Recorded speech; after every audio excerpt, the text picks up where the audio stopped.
Joining me today in the studio is Siobhan Benita, Liberal Democrat candidate for Mayor of London and former civil servant. Welcome to you all. Let's crack on with our first question. Sally is a new caller from North Sheen. Hello, Sally. Hello there.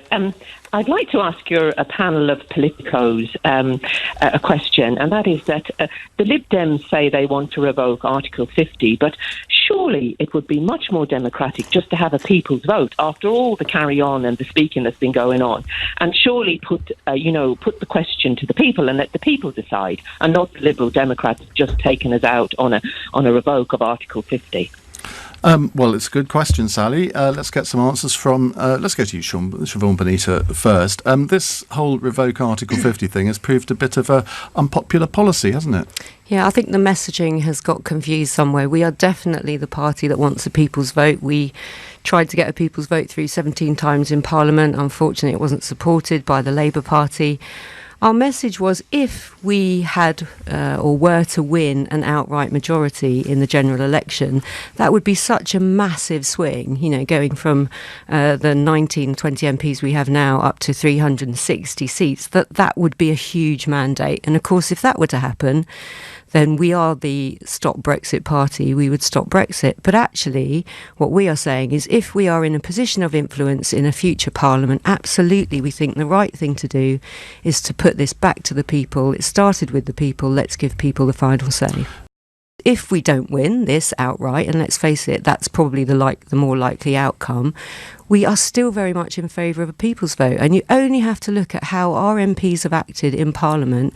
We have consistently been at the front of the campaign to push for a people's vote and a confirmatory second referendum. But if you fail to increase the number of Liberal Democrat seats in any meaningful way, that will be seen as a rejection of both revoking Article 50 but also a second referendum.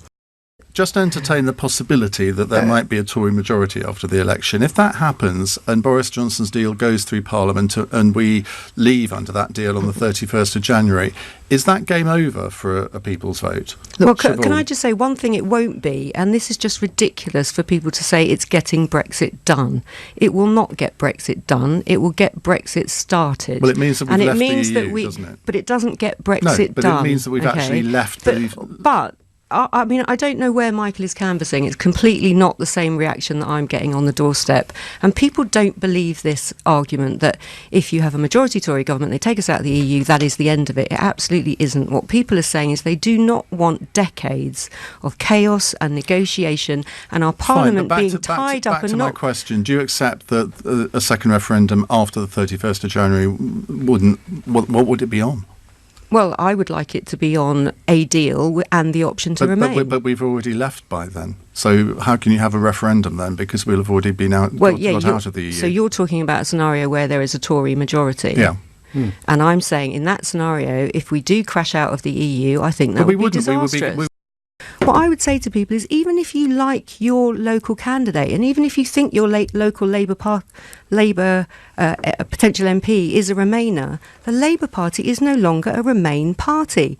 And those Remain MPs, but they want a second referendum just like you do.